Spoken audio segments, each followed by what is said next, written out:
Welcome back to Beyond the Pump, where today we're going to break down the impractical practices of people who have literally said, never let the truth get in the way of good marketing. And now we have a $1 peptide course flying at you where you're going to be an expert in something where experts literally don't exist. So be sure to listen in, buckle up. He's back at it with another jokester of a marketing employee. We're in the middle of our peptide segment series with our provider, Dr. Trevor Turner over there at Previta Health in Atlanta, jumping on, and he's gone over a couple series of different peptide families. And so this is our social dialogue on the business implications of what we're seeing out there from a predatory perspective and how to protect yourself and your future potential investment, because I promise you $1 never really is. It's got to be really exhausting. And this is probably why he changes the game so much. Because when you're so busy creating masters and deep subject matter experts, like deep, like the bleeding edge, like research isn't really substantiated in this field yet. And you're just out there ripping these things and you're saying, listen, and now these people are just wildly confident peptide masters, peptide pimps, right? That's why you have to change the game so much, because you're just too busy helping other people master it all the time for almost no money. What a saint. I've been educating myself on peptides a lot over the past 4 months. And when I say educating myself a lot over 4 months, I would say that I can articulate and speak well about 3 of them in 4 months. And like that's like you know me, like I get a little obsessed with a thing and I want to learn it and I want to understand it, and then I'm going to play with it and test it and all the components. And literally I've deep dove on 3 of them to just understand them and how can they help and what do they do and just all the things. Like that's been the thing. And I can tell you with a high degree of certainty, in 4 months of time, there's still a lot of unanswered questions that I have around these peptides. And the crazy thing is every single time I go to research, which it's the internet and AI and all these different things, even the simplest stuff of like, hey, if you pick up a bottle of aspirin, Motrin, ibuprofen, Advil, and Aleve, right? It tells you take 1 or 2 of these things every 4, 6, 8 hours. Very, very specific. Right? Like it doesn't change. Advil is Advil. Aleve is Aleve. Every single time I go look at these, it's like anywhere from 250, 300 micrograms every other day or 5 days a week with 2 days off to like 2 milligrams every single day for at most 2 months of dosing. None of it is, hey, if you weigh this much, and in this world, usually it's kilogram based, right? If you weigh this many kilograms, you should have this much of this stuff at this frequency. There's no like, none of that exists. Like it's that's the craziest thing to me about this is like, it is different everywhere you look. And that's probably the hardest thing for me to learn and understand of like, well, why? Well, why? Oh, but why? So anyways, just share it. 4 months, 3 of them decently well. And by decently well, like 40% of it. But you can do it for $1, so you probably should have just bought this course, dude. You're probably right. I probably would be an expert and a certified from the Nutritional Career Institute peptide aficionado for $1 that I would now be able to go out and recommend, suggest, or some version thereof peptides to clients, because peptides are the end all be all to actually achieving a result, making money as a business. You know how good Jason Phillips actually probably thinks he is? That with tirzepatide and semaglutide and retatrutide, he probably thinks he's actually solving world hunger with these things because he's making people not hungry anymore. That in his mind, oh, well, if they're not hungry, then they're not hungry, which then means I solved world hunger. That's how cool and game changing I can be with this dollar course. when we talk about principles and tactics, right? When I think about this for a moment, it's, hey, I'm inventing something new to try to sell you a thing so I can burn through the thing. And the next vehicle in which I'm going to go down to create a business, or the next vehicle idea I'm going to sell you, is kind of the latest and greatest. It's the coolest thing out there. And let me be clear. So far in my research of peptides, the 3 that I've learned about, I've taken and used 2 of them. In my infinite wisdom of how I scientifically hypothesize and methodized something, I would tell you I'm 1 for 1 feeling like they did something positive. Okay? That's my knee-jerk reaction. If you told me where the data is for that, I would say I think and I feel. So don't take this on any level, and I'm not even going to mention the specific ones because this is not medical advice. Yeah, like it's not medical advice. It's not absolute. It's not any of that stuff. But the reality is, when I look at the results that I've had while taking them, there's probably a billion things that, like, you would be like, well, Steve, you did this and you did that, and what about that thing and all. So from that perspective, it's like, I actually appreciate peptides, but taking a peptide by itself to solve all the world's problems is almost the feeling that is coming out of like some of the new stuff that's existing. And that's the problem here. Like, they don't solve everything. They help if you're willing to do the other stuff relevant to achieve the outcome you desire. There's risk and reward, and then weighing out your resources, right? And the way I see it is, there's things that take a long time, but we know are generally relatively effective, almost guaranteed, right? Eat differently, train differently, you're going to get an outcome, right? What you do with those things is where you got to kind of figure that out. But we know we have decades and probably centuries of research on that strongly support it. So it's a safe investment, although a slow one. Risk low, reward high. Now, when we think about something like peptides, the nature of consumerism is that people want the next best thing, and they want it to be better than the current situation because people think that more is better and new is better. And it's not necessarily the case, although it can be sometimes.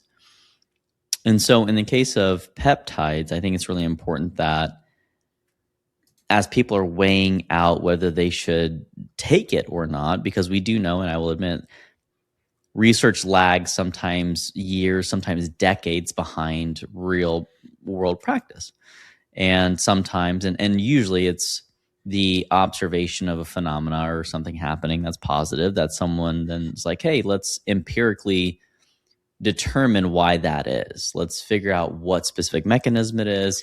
And this is why, the general thing of it works or it doesn't work, and then how does it work, and then when does it work, and why does it work?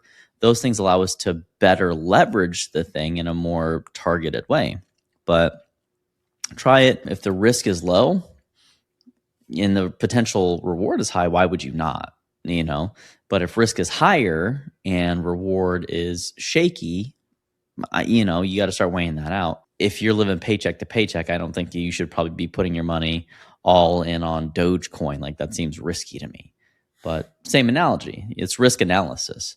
What's the potential payoff versus what's the potential cost?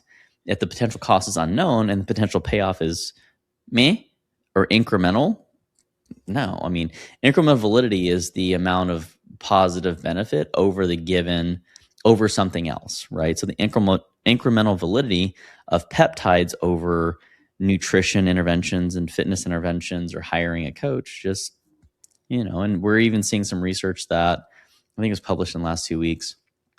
GLP-1, agonists were, when you stop taking them, people regained all the weight back in a year and a half. That's crazy. So, was the reward there? Yes.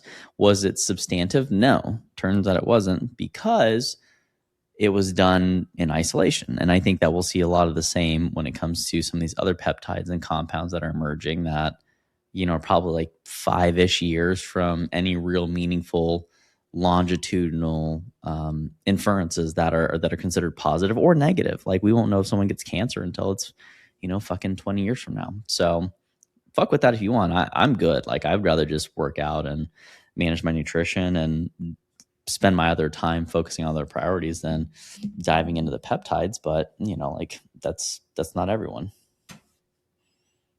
So my 2 cents on, is it worth it or not? Peptides. I don't think that you're a master for $1 though, and whoever the fuck is saying that's retarded. Clip that. I don't even care right now. Adam. It's irresponsible. It comes down to the illusion of expertise, or like in-depth understanding, or like some version thereof that is being sold. And I think the even bigger picture, because again, like I've been around people, or I've had clients for the past 2 to 3 years that are very heavily into the peptide world, hormones, and it's definitely intriguing to me as somebody who is a natural tinkerer, we'll say. But at the same point, like, I can tell you there's not been anybody that I've met that's been taking consistent peptides or anything like that has been, they've done anything wild, outlandish, like out of this world crazy, that I've not seen anybody do without peptides. Right. So that there is that level of like, okay. Now, again, like I said, dosing is the example. I took one that was literally anywhere from 250 micrograms all the way to 2 milligrams as like potential suggestions. So we're talking 1 to 8 on a level of whatever. Mm-hmm. When I took it, I did a 2 on that scale.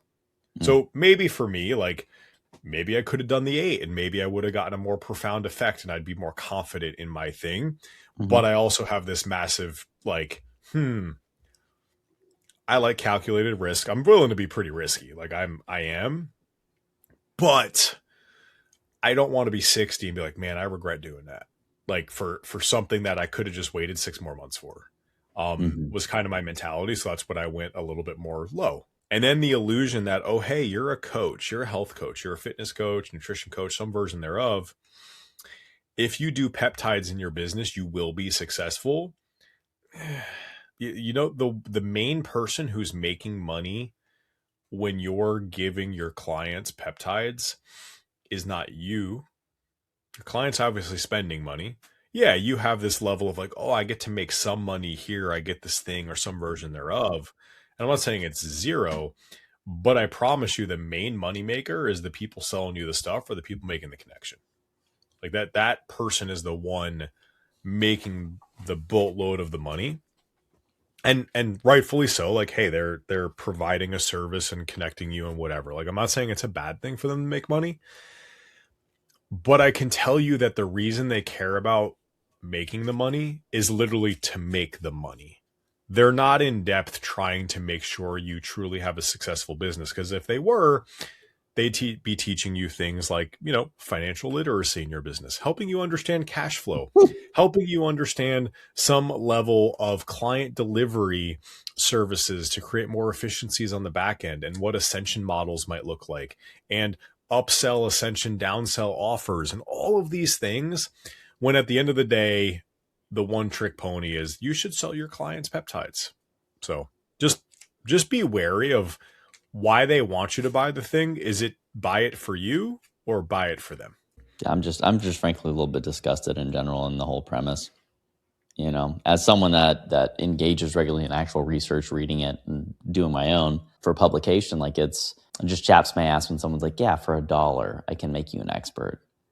If there's anything about being predatory, that screams taking advantage of ignorant people. And frankly, like, I think everyone should get got at least once in their life, because it teaches you a little bit of discernment. If you've never been scammed, the longer you delay getting scammed, the bigger the scam potential is likely to be, because you're going to have more disposable income, more dispensable resources. And so when you get scammed in your 40s and they're like, hey, if you just take out your entire 401k, all a couple $100,000 of it, and, you know, and then if you just give them to me, and then I'm going to trade for you. And I've seen this happen on a handful of occasions, and people are emptying their bank accounts, and they give it to a brand new like day trader, and the day trader then blows up their account, takes them down to zero. I mean, this was granted like 15 years ago, and I was dating someone, and she was one of those people that was teaching trading principles. And frankly, she had no idea what the fuck she was doing. She wasn't even profitable. when it comes to track records of producing and, again, identifying risk when it comes to investment, I think it's important to understand, does this person have a track record of success? And to look at, what their failure points were when it comes to being open and honest about those things and being accountable and responsible. If people can't assume those things, they are probably not a high integrity person, which means they are considerably high risk. And that would then, if they're high risk, okay, that's fine. Not saying that you shouldn't engage in that, to be frank or to be fair, but it does mean that you might be a bit of an idiot if you don't have much resource and you're willing to take a big risk for a questionable return because you didn't do your research, but they got you with an emotional appeal to a very logical problem. And if their financial situation sucks and they haven't been able to pay their salesperson, who's the most loyal person that this person's ever had in their inner circle, and they couldn't sell a business that was profitable, and there's just record after record of them burning personal relationships in advance of their professional career, entrepreneurial interests, like, I don't think it's a worthwhile investment. The track record is just pretty shoddy. So, but hey, people can people have redemption stories all the time. I hope this individual grows, but I think $1 is a pretty low barrier to getting got. So go get got. Yeah. If you get got for $1, it's not terrible. No, you get got for $10,000 is a problem. You get got for $25,000 because you sold your car to pay for a program that yielded no return and had you living in your parents' basement and declaring bankruptcy. Well, at least you had a good social connection. So, true. Got those fallback. You got that. Oh, parents are good. Parents are good. If you got a good family, get got more. Eventually, you only got to get right one time, as Warren Buffett says. True. Anyways, be wary of what you're buying. I'm not saying something for $1 isn't worth it. I don't think that's what you're saying either.